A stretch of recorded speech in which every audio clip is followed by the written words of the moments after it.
நம்ம ஒரு விஷயத்துக்காக ரொம்ப சத்தமா கத்துவோம். எப்போ கத்துவோம் அப்படின்னு சொன்னு பார்த்தீங்கன்னா, ரொம்ப நமக்கு ஒரு ஆபத்து வரும்போது, இல்ல நம்மளுக்கு ஒரு இழப்பு வரும்போது நம்ம என்ன செஞ்சுருவோம்னா, ரொம்ப நம்மள அறியாம ரொம்ப சத்தமா கூப்பிடுவோம், சத்தமா கத்துவோம். என்னதான் அமைதியா ரொம்ப சாஃப்ட்டானவங்களாவே நம்ம இருந்தாலும், நம்ம என்ன செஞ்சிரோம்னா, நமக்கு ஒரு ஆபத்து வரும்போது, நம்மள அறியாமயே நம்ம வேகமா சத்தமா கத்துவோம். அதே போல தாங்க. நமக்கு நெருக்கிற அந்த கவலைகள், கண்ணீர்கள் வரும்போது நம்ம என்ன செஞ்சோம்னா, கர்த்தரை நோக்கி சத்தமா கூப்பிடுவோம்.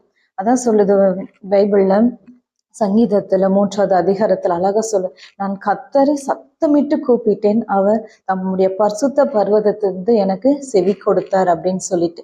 பரிசுத்த பர்வதம் அப்படின்னு என்ன அப்படின்னு பார்த்தீங்கன்னா, தேவன் வாசம் செய்யும் இடம், தேவனுடைய மகிமை பிரசன்னம் அந்த இடத்துல இருக்குது அப்படின்னு சொல்லிட்டு.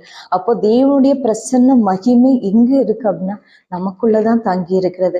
நம்மளுடைய சரீரத்தில் தான் அவருடைய மகிமையும் அவருடைய பிரசனத்தையும் நம்ம சுமந்துட்டு இருக்கிறோம். அப்போ நான் சத்தமிட்டு கூப்பிடும் போது எங்கிருந்து அந்த சத்தம் கேட்குது, எங்கிருந்து எனக்கு அவர் பதில் கொடுக்கிறார் அப்படின்னா, நமக்குள்ள இருந்து அவர் பதில் கொடுக்கிறார்.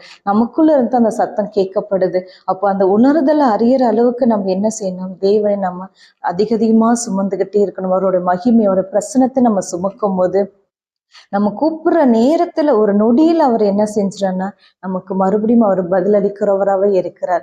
எங்கேயோ தேவன் தூரத்துல இருக்கிறார், தூரத்துல இருக்கிற தேவனை நான் தூரமா இருந்து கூப்பிடுறோம் அப்படின்னு நினைக்க வேண்டாம். நமக்குள்ளவே அவர் இருக்கிறார். அதனால நம்ம இப்ப எதனால அப்படி சத்தமிட்டு கூப்பிடுறோம் அப்படின்னா, நமக்கு ஆபத்து வரும்போதுதான் நம்மள அறியாம நம்ம என்ன செஞ்சோம்னா, ரொம்ப சத்தமா கூப்பிடுறோம். அப்போ அப்படி சத்தமா கூப்பிடும் போது அவரு என்ன செஞ்சிடனா, ஐயோ என் பிள்ளைக்கு ஏதோ ஒண்ணு ஆயிடுச்சு அப்படின்னு சொல்லி அவரு என்ன செஞ்சிடனா, உடனே மறு உத்தரவு அருளை செஞ்சுறார். உடனே அவர் என்னன்னு கேட்கிறார், என்ன ஆகுது என் பிள்ளைக்கு அப்படின்னு சொல்லிட்டு உடனே கேட்கிறார். அதுதான் அவருடைய பரிசுத்த பர்வதத்திலிருந்து நமக்கு செவி கொடுக்கிறவரா இருக்கிறார். நாமும் அந்த சத்தத்தை கேட்டு நமக்கானது எல்லாத்தையும் நம்ம அவரிடத்துல இருந்து நம்ம பெற்றுக்கொள்கிறோம்.